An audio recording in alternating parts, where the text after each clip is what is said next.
अन्नबसर दर्शन आज हूँ द्वादश दिन अलारनाथ मंदिर में बढ़ुची भक्त समागम। द्वादश दिन में आज पवित्र एकादशी पड़ी।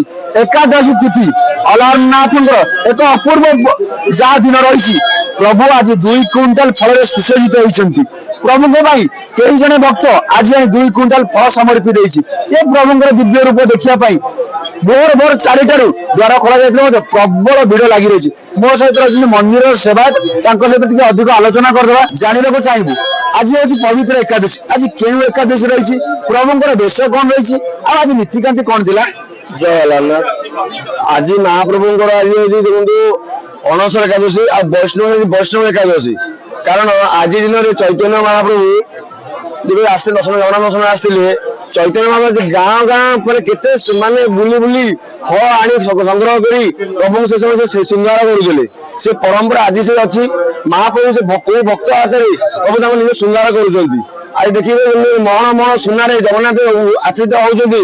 महण महण चंदन अलारनाथ बसुधर आच्छित होती। बसुधर गोटे दिन में महाप्रभु महण महण फल प्रभु आच्छित होती। आज प्रभु महण महण फल आच्छादित प्रभुंर ये देश ये जो फल सुसज्जित पवित्र एकादशी भक्तों भिड़ ये जो देश कौन रही ये फल क्यों भक्त समर्पित होती कौन महात्मा रही कहीं एकादशी फल सुसज्जित होती। साधु सत मैंने सब फल मूल शाकाहारी करती। एकादशी सब भी हबिशियाली वृत्ति भी करती। जो मैंने नैष्ठिक ब्राह्मण से भी एकादशी समस्त करती। महाप्रभु आज गोटे बड़ यात्रा एवं आमर महाप्रभु ये गोटे घेरा आज महाप्रभु बुलिए बेड़ा परिक्रमा करेंगे। दीपर धूप पर महाप्रभुंर बेड़ा बुलला पर समस्त भक्त मैंने श्रद्धालु मैंने समस्त आसी महाप्रभु शांतिपूर्ण भाव में दर्शन देवे। ये हूँ जगन्नाथ नीति परंपरा सहित अलारनाथ नीति परंपरा समान। जय जगन्नाथ। जगन्नाथ परंपरा सहित अलारनाथ परंपरा सहित प्रभु अणसर एटी दर्शन दौरान प्रभु अलारनाथ से चतुर्मुखी एटी नारायण कौन कहे ये दर्शन पवित्र एकादशी दर्शन कले केते भाव केते भक्ति रहा मन रे। एकादशी तिथि योगिनी एकादशी तिथि एकादशी भक्ति जननी जतने पालन करी। हमारी जो वैष्णव समाज वैष्णव परंपरा रे जगन्नाथ होचंती प्राण जगन्नाथ होचंती प्राण धन। किंतु आज जगन्नाथ आज संसार लोक माने एकादशी तिथि एकादश इंद्रिय